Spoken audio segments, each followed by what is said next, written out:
Alright guys, sa mapagpalang araw. Ayan, may 35 patay. Habang apat na patuloy pang hinahanap na lumubog na tourist boat sa Vietnam, no? Patuloy ang paghanap ng mga otoridad. Apat na nawalang matapos tumaob ang tourist boat. Ayan, sa Halong Bay sa Vietnam dahil biglaang thunderstorm. Ayan, malaking bagyo, no? Dahil dito malaking alon, kaya lumubog. Naganap ang insidente bago kasalukuyang pagpalapit ng typhoon Wepa sa hilagang bahagi ng bansa. Alright, panoorin po natin yan. Ang paghahanap ng mga otoridad sa apat na nawawala matapos tumaob ang isang tourist boat sa Halong Bay sa Vietnam dahil sa biglaang thunderstorm.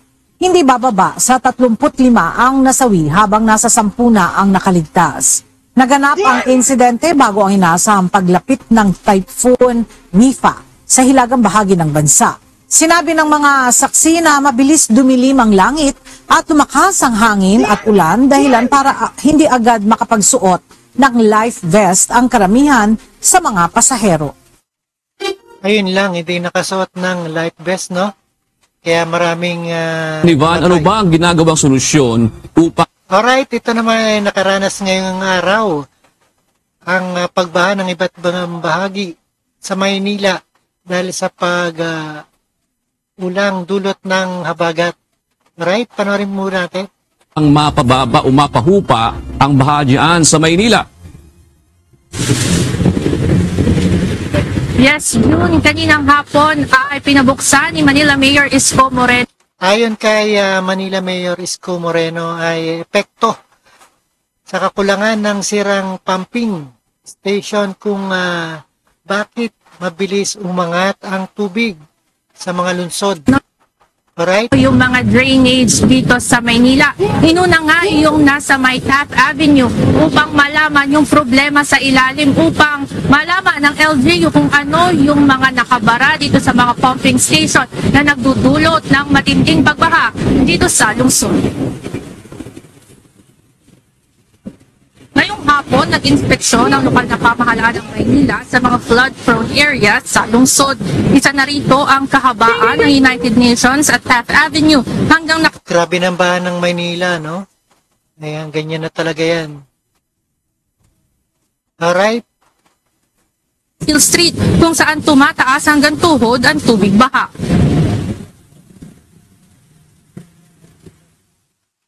Open all the manholes. I already buo left and right and ma-check. And kailangan i-dredge. Ayon sa alkalde, bukod sa mga bumabarang mga buhangin o basura sa mga ito, nakikita rin anyang rason ay ang mga problema sa pumping stations ng lungsod. Bulan yung pump sa Ross Boulevard. Simula kasi yung ginawa yung pump doon, hindi kaya ng load ng tubig, nai-stack dito. Ayan, kaya nagiging basin ng Metro Manila, no? Ang Maynila. Ayon kay Isko Ano pa Moreno. pag nagpabaya kami? Ito mo, wala nang ulan. Dapat ito, subsided na. O hindi, ito mo. Maawa ka naman sa tumatawid eh. Samantala, nahirapan naman ang ilang estudyante umuwi kanina matapos ang suspensyon sa lahat ng antas para sa kanilang face-to-face classes. Doon sa labas na po ng school, hindi na po kami makalabas kasi late na po yung suspension. Hanggang tuhod na po. Tapos na rin po papasok kasi sa lugar po namin, umaga pa lang po bahang-baha na po. Malapit na po mismo sa pintuan namin. So papasok pa lang po, mahirap na. Tapos biglaan Dapat magang ikinansela pasok ng mga estudyante. Ang pag-uwi, mahirapan din, di ba? pa po, edi mas mahirap po pa uwi. Anila, bukod sa mababasa sila kapag sinuong ang lakas ng ulan, mahirap rin anila ang biyahe dahil sa traffic at pagbaha. Ang hospital maintenance staff naman na si Junior, tuloy ang trabaho sa kabila ng sama ng panahon. Hirap na magtawid yan mo, hindi na makatrabaho mga tao kasi hindi na makatawid. Oo, trabaho pa rin kami dito, may mga pasyente na pumapasok. Anya, pansin nilang magkakatrabaho na sa 3 oras na tuloy-tuloy na pag-ulan ay agad tumaas hanggang tuhod ang tubig sa tapat ng kanilang ospital dito sa may Taft Avenue. Ayan sa harap ng ospital, tumaas na ang tubig sa Taft Avenue. June, ayon kay Manila Mayor Isko Moreno, sa kabila ng kanilang mga isinagawang paghahanda itong mga nakaraang linggo, sa tingin ng alkalde ay kulang pa rin ito at kailangan pandagdagan ng kanilang effort mula sa lokal na pamahalaan. Anya, kailangan nilang i-synchronize pa yung kanilang flood control project. Samantala, inanunsyo rin ng alkalde na nakaredy ang kanilang emergency response personnel 24/7 dito sa kanilang upang i-monitor ang sitwasyon ng pagbaha, pati na rin kung mayroong mga nangangailangan tulong mula sa iba't ibang bahagi ng Maynila. Yan muna ang update mula dito. Balik sa inyo dyan, Jude. Nag-anunsyo na ba, Jed, bukas kung ano ang Dapat bukas, kung maulan pa rin, wala nang pasok. Mahirapan ang lahat. Alright? Nestor, ano na ang kasalukuyang sitwasyon ngayon sa probinsya ng Bulacan? Alright, ito naman ay 8 bayan ng Bulacan nakaranas ng pagbaha. At lubog sa pagbaha ang 8 bayan ng Bulacan dahil sa epekto ng habagat na sinabayan pa ng mga apaw na tubig sa Bustos Dam at high tide. Samantala, nawasak naman ang kalsada sa Barangay Kalawakan ng Doña Remedios, Trinidad dahil sa walang tigil na pagulan. Alright? Panoorin po natin. At marami na bang lumikas dahil sa baha? Tanghali, Ella, sa ngayon nga ay nasa heavy rainfall o orange warning ngayon ang buong probinsya ng Bulacan dahil nga sa epekto ito ng habagat at hindi bababa sa 5,000 residente yung ilang lumikas nga sa probinsya, particular sa bayan ng Hagunoy dahil sa Ayan, sa bayan ng Hagunoy, baha, orange warning. At patuloy pa rin ang pagragasa ng tubig. Tuloy nga na pagtaas ng baha, bunsod ng patuloy na pag-ulan na sinabayan pa nga ito ng high tide.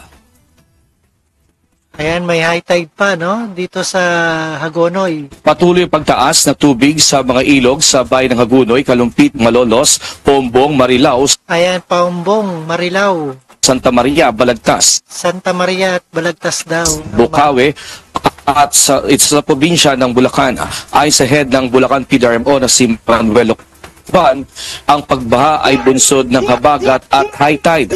Isa rin sa dahilan kaya tumaas ang tubig ay dahil sa nag-overflow na tubig mula doon sa Bustos Dam at nag-deplete nga ito. Ay, kailangan talaga magpakawala ng Bustos Dam. May mga dam, kailangan magpakawala dahil masisira ang kanilang makina. Kaya nagpakawala yan. Yung ilang mga rubber gate kaya at Kalumpit. Ayan, yung mga rubber gate, kailangan ipakawala. Kaya baha talaga ang 8 bayan ng Bulacan. Samantala, sa lakas ng pagulan at pagtaas ng tubig baha, nasira naman ang kalsada sa Barangay Kalawakan, DRT o Doña Remedios, Trinidad. Ayon kay Mayor Ronaldo Ayan, sa DRT, wasak ang ang tulay. Flores ng DRT. Proyekto ito ng DPWH at isang buwang ng gawa pero madalas masira lalo na't may malakas na pag-ulan. Samantala, Ella, kung mapapansin natin ngayon, dito sa lugar ko, dito sa Emergency Operations na Center ng PDRMO at nandito nga kasalukuyan ay si Sir Lucban ay nagbo-monitor ngayon dito sa kalagayan o sitwasyon ng mga ilog dito sa probinsya ng Bulacan. Particular, makikita natin dito yung binabanggit kanina na 8 bayan sa Bulacan na binaha at nakikita rin nila na patuloy yung pagragasa o pagtaas ng tubig sa mga ilog na minomonitor nga at paalala rin ng PDRMC sakaling meron silang mga anunsyo na lumikas ay lumikas yung mga residente. Pero sa ngayon naman ay wala namang totally na mga lumilikas sa ibang mga lugar. Liban na lang doon sa lugar ng Hagunoy, Bulacan na talaga namang apektado ng pagbaha sa mga oras na ito. At yan, muna ang ating latest live mula dito. Alright, napakinggan at napanood po natin ang 8 bayan ng Bulacan at dito sa Maynila kay Mayor Isko Moreno. At kakulangan ng paghigop ng tubig. Alright? Maraming salamat and peace out sa inyong lahat. Keep safe and dry sa inyong lahat.